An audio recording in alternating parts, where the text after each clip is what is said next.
Welcome everyone, StealthyShiroean here, and today I'm bringing you my review of the Humble Choice bundle for September 2022.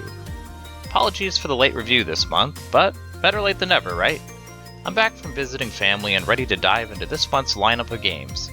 Let me know what you think of this month's bundle in the comments below. Be sure to check the timestamps for specific games, and stay tuned for my final thoughts in the end. Okay, let's get to the review. The first game of the bundle is Shapez, which is a factory building game. What that means is you're going to be building a bunch of machines and conveyor belts to transport products to a collection area. These games start off small and build up in complexity over time, and it's the same way here in Shapez. At first I was harvesting squares, but eventually I needed other shapes and to cut them up and color them in order to make my goals.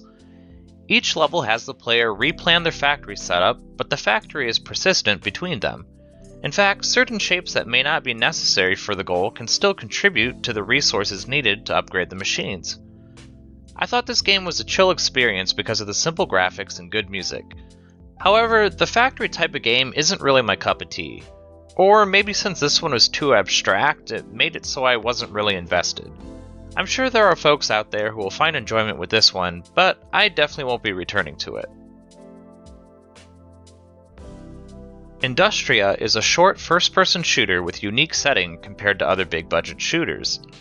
The story follows Nora, who is trying to find Walter, a close friend who she helped design some sort of advanced machine. This machine teleports Nora into an alternate dystopian reality where robots have decided to go Terminator on mankind. I liked the setting and was interested from that alone to learn more about what was going on in the story. Gameplay here is your standard first-person shooter. There's a bunch of interactivity with items, so perhaps there's some Half-Life 2 inspiration. Although that game is so old nowadays, many of the things that were unique in Half-Life 2 have become commonplace in the genre. I had two pet peeves, I guess you could say, with this game. First, I hate the fact that there's no character model for the player character. I felt like a disembodied voice or a pair of floating arms a lot of the time if I ever looked down or flashed my light in a mirror.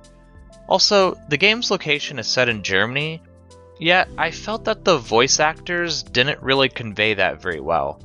Although, I guess maybe everyone talking weren't German? Both of these things aren't really a big deal, but I felt it kind of broke the immersion the game set really well with other aspects. This game was interesting enough for me that I'd go back and finish it, especially with its short playtime. The next game is Descenders, which is a downhill biking game where you ride bicycles at fast speed and do a bunch of tricks. This definitely was one I did not expect to like, as I figured it would play similarly to Guts and Glory, which was not something I particularly enjoyed. Instead, I felt the controls were pretty good. They were exactly as advertised on the Steam page, easy to pick up, but hard to master. The other cool thing about Descenders is that all the levels are procedurally generated, so the tracks are different each time. There are also different biomes to change things up, and each seem to have their own challenges. This combined with chill music and charming visuals made me much more inclined to try again, even on a difficult track. Each career run starts players in a biome, the first being the Highlands, and they ride on a series of tracks, eventually making their way to a boss track. These tracks open up into the next biome, and eventually open up shortcuts to start with the more difficult biomes. You see other players in the game too, but it seems to be very multiplayer light. I felt the players were there largely for the ambiance, but there are leaderboards for those who are interested. There were other modes as well that seem to offer different things, like a free ride mode that lets you customize a track, and a bike park mode that I imagine is to practice stunts. So I think there probably is more than enough here for those who really love this game. Don't think I'll ever enjoy this game as anything more than a casual, but I'll definitely be coming back to it. Crown Trick was another pleasant surprise for me as well this month.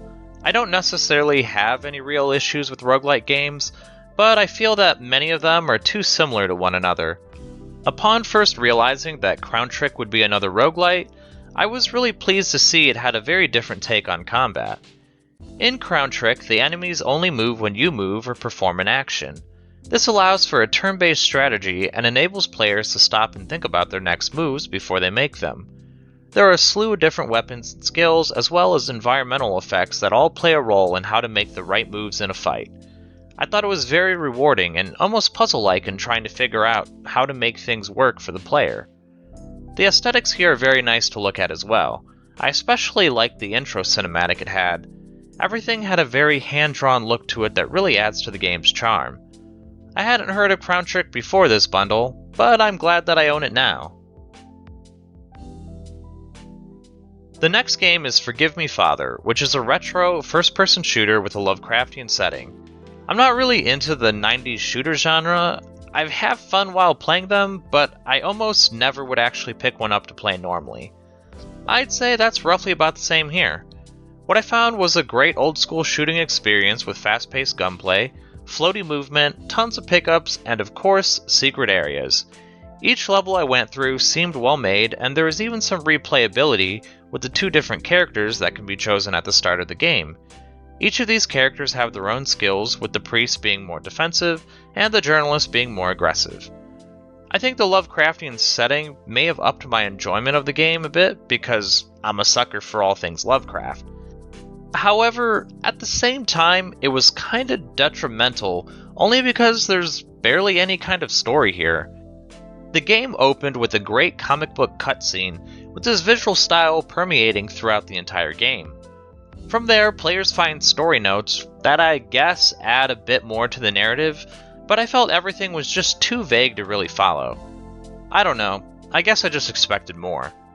Although, I do have to hand it to the writer for not going with the typical war veteran private investigator as the main character. Either way, it was a fun time, although I'm not sure when I might come back to this, as I expect it would only be when I want something different from what I normally play. Next up is the Dungeon of Naheulbeuk, the Amulet of Chaos. Man, what a mouthful. What we have here is a tactical turn-based RPG set in a fantasy world that doesn't take itself too seriously. I'm not really so sure about this one. The gameplay is fine, and I would say pretty typical of the genre these days. If you played XCOM Enemy Unknown or something similar, then you basically know what you're getting into. There are attacks with percentage chance to hit, overwatch, and special skills for a bit of variety. There's also cover and positioning the players will need to take advantage of to strategize their way through each combat encounter. It's all standard, and I didn't really have any issue with it. The story, though, was where this game fell flat for me. It's set in a humorous fantasy world that makes fun of fantasy tropes and is constantly cracking jokes at the game's expense.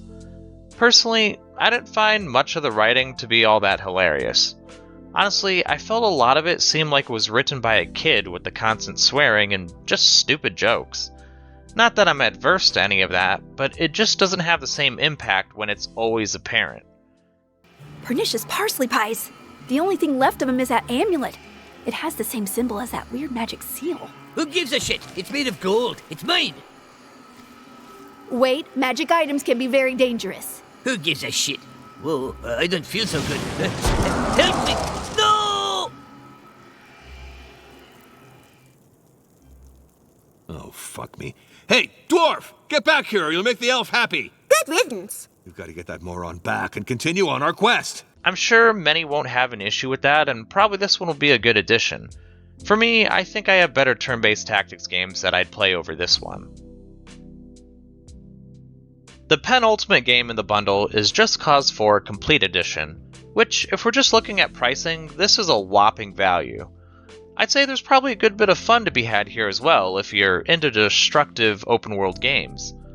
You take the role of Rico Rodriguez, who is a trained operative that specializes in taking down corrupt dictators and their oppressive regimes. There seems to be some sort of super weapon, which I'm pretty sure has something to do with crazy weather, but honestly, other than that, I think this is a story we've all seen before. A bunch of underdog rebels banding together to topple tyranny. The meat and gravy here is definitely the gameplay. If we're just looking at the gunplay, then I'd say we have a fairly standard third-person shooter. There's an array of guns, all of which I'd expect to see in a game like this. However, the traversal system makes this game a really fun time. Rico has a grappling hook that he could use to grapple onto anything, along with a parachute and wingsuit that seems to always be on his person at all times. At first, I used it just for traveling, but it becomes commonplace to use it in combat for quick dodges and melee attacks. It could also tether to other objects to use them as projectiles.